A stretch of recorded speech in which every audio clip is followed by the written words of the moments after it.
Using background jobs. In this nugget, we're going to talk about background jobs, a new feature in PowerShell version 2 that allows you to take long-running sequences of commands and push them off onto a background thread so that they can run in the background, which is why they're called background jobs. We'll look at ways of starting jobs. We'll look at how to manage jobs that you have started, and we'll look at different ways of working with job results. Now, there are lots of different ways to get a job up and running. Lots of commandlets will allow you to, rather than running the command interactively, have the command pushed off to a background thread and run as a job. One of those we looked at from the previous nugget is invoke command. And if you look at this dude, you can see it's got a -asJob parameter. So if we were going to invoke some crazy command like invoke command get event log from the security event log, and we want the newest 1000, it's going to take a minute. And on top of that, we want to do it from multiple computers. We'll do it from the local machine and this other machine I've got out there. This is going to take a little bit of time to run. In fact, if we hit enter, dooby-dooby-doo, and then it's got to scroll through all these things, and you know, the results come back kind of mixed because they're streaming back to us from both computers. You can see it flipping back and forth between localhost and Win2008R2 there. They're not all organized. And if we were doing that from a couple of dozen computers, kind of boring. So what we can do is just say asJob. And optionally, we can give it a job name. We can say this is going to be the event logs. And that way we don't have to have a random kind of made up name right here. And you'll notice we got the shell back immediately. It tells us that we've created a job. It's ID number 4. The name of the job is event logs, and it is running. So it's going to be running on these computers, and this is the command we ran. It's kind of pushed off the edge of the screen, but that's okay. And so now we can do anything we want. We can run directories, we can delete the files, we can go about our work and do other stuff with the shell, and we'll just let this job run in the background. And when it's finished, it'll sit there and wait for us.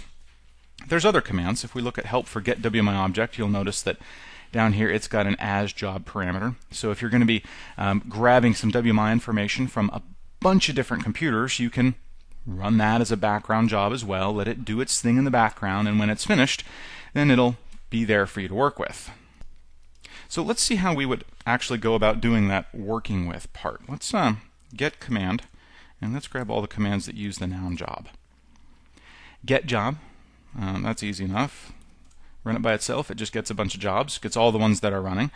We could also use parameters to get a specific job. Receive job is how you get the results out of the job. So this job here, event logs, is completed. It does have some data for us, and so receive job will allow us to get that data out of the job so that we can work with it. You've also got a stop job, which pretty obvious, that'll stop whatever jobs you tell it to.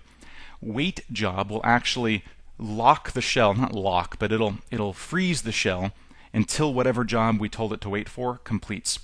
I don't think you'd really use wait job at the interactive shell a lot, but where you might use it is in a script. If you decided that you were going to have a script connect to 36 remote computers and you didn't want to have to loop through and wait till that finished, you could have your script do that connection, that invoke command as a job, and then tell the script, hey, wait until that finishes. And then your script will just sit there quietly, not using a lot of processor cycles, not using a lot of extra memory, and it'll wait for that job to complete. And then once it does, the script can go on to work with those results. So that's what wait job is for. Start job is just another way to start a job. You can give it a script block that you want to start. You can give it argument list, whatever else, blah, blah, blah, blah, blah. And you could also give it the file path to a script. The trick is, this is really designed to start a job on the local computer.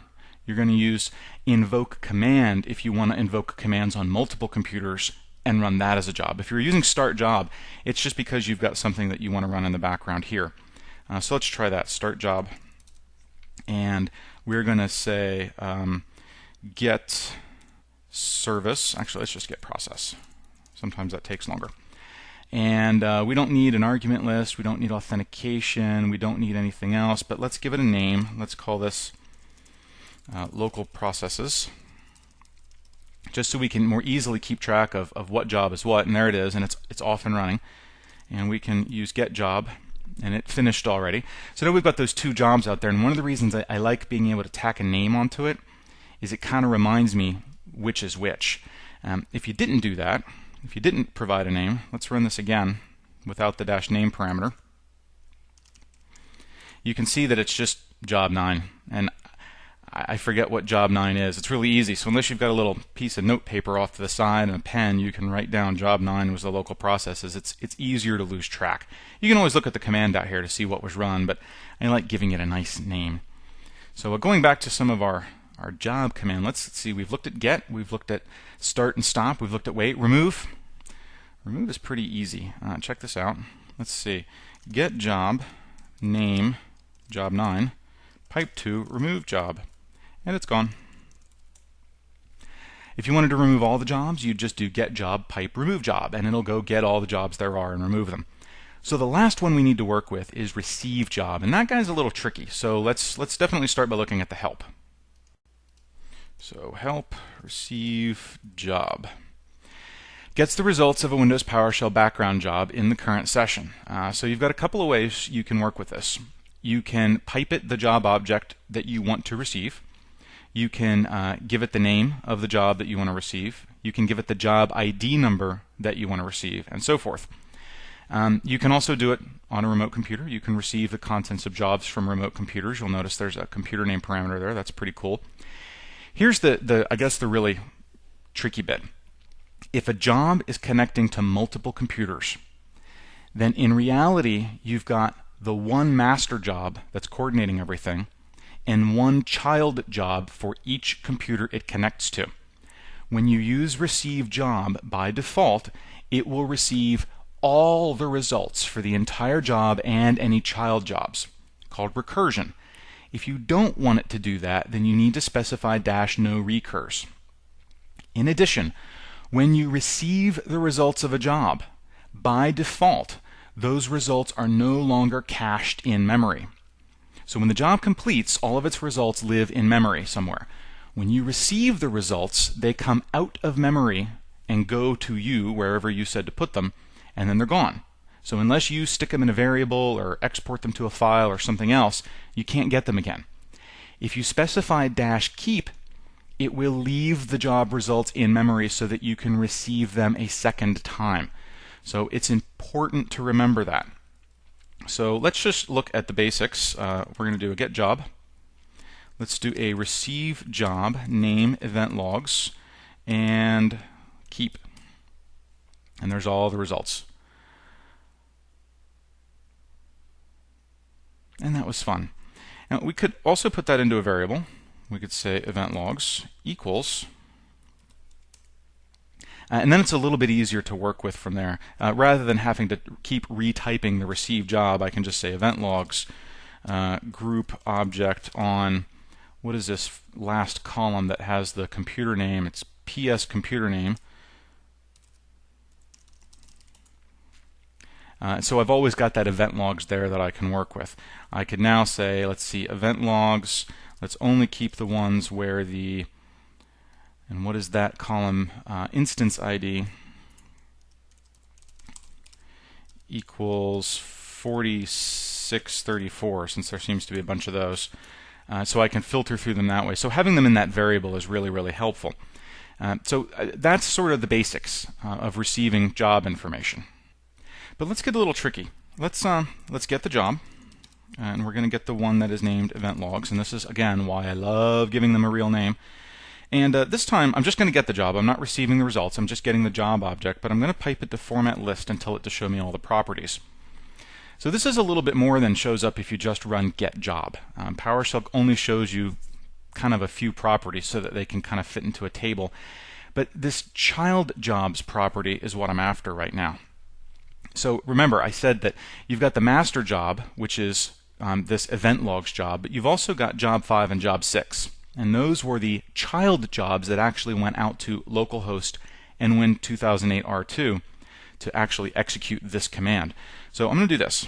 I'm going to get that same job, get job -name event logs, but I'm going to put it in a variable just so it's easier to work with.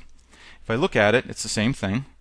But now I can access its individual properties more easily, such as its child jobs property that you see right here. Now that's an array. There's two things in there, so I want to just get the first one. Okay, job 5 was completed, and that ran against localhost. And the second one was job 6. That was completed, and that ran against Win 2008 R2. So what if I want to receive the results of just a single one of those? In other words, I don't want to do this. I don't want to receive, actually up arrow enough, I'll get to this. I don't want to do this. I don't want to receive the event logs job. Instead, I just want to get the one from Win 2008 R2. Well, that was job 6. And I had to look this up to find that information. I had to get into the master job and break down its child jobs to figure this out. So let's just get job 6 and tell it to keep. And then I get the results for just that one computer. So since I've got the job, I can look at child jobs without an index, and it'll list all of the child jobs out. So this is a good way for me to kind of see exactly what child jobs were living under that event logs job. And then I can receive them individually if I need to. Still can receive them all if I want to by getting the master one and allowing it to recurs. But if I want to just dive in and get an individual job, this is the way to do it. Now, jobs do take up memory. PowerShell is sitting there holding all this data in memory. So when you're done with a job, it's a good idea to get the job. And let's say I'm only done with job 6 and pipe it to remove job.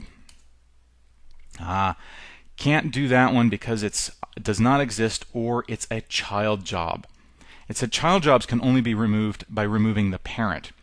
So I cannot go in here and just take away job 5 or job 6. What I actually have to do is get job event logs, get the parent, the top level job, and remove that, which also is going to,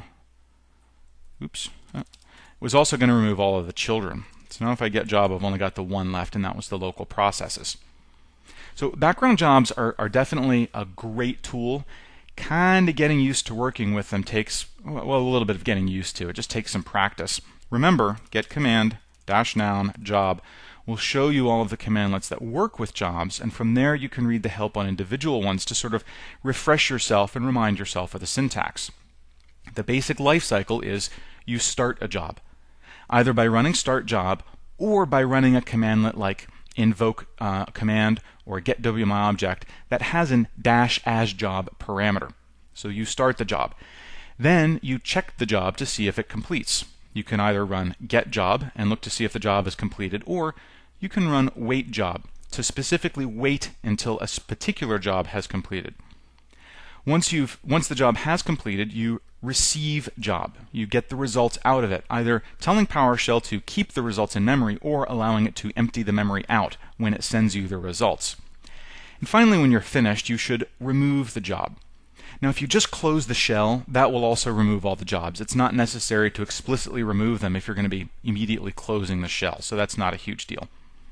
If a job is running and you feel that it's running away from you, it should have completed in a minute or two and it's still running an hour later, you can use stop job to kill it. And if we look at the help for that, all you need to do is specify the job ID or the job name, or you can actually tell it, I want you to stop job any job that is in this state. Stop something that's failed or whatever else. And it won't delete the job. It'll just stop it from running. So if it was a job that was connecting to multiple computers, you still may be able to get some results out of it if some of the computers completed. Now I'm just going to explicitly clean up after myself, get job pipe to remove job. That'll clear everything else. And didn't need to do that because I'm going to exit the shell anyway. This nugget has been all about working with background jobs, a way of taking long-running sequences of commands and sticking them on a background thread so that you can continue using the shell interactively while the job completes in the background. We looked at different ways of starting jobs. You can use the start job commandlet, or you can use any commandlet that has an asJob parameter, including invoke command and get WMI object. Once you've got the job up and running, we looked at ways of managing jobs. Get job, remove job, stop job, wait job, and receive job. And receive job is how you work with job results. Keep in mind that those job results are just more objects, just like everything else in PowerShell. So you can sort them and group them and filter them and do anything else that you need to, just working with those results. I hope this has been informative for you. And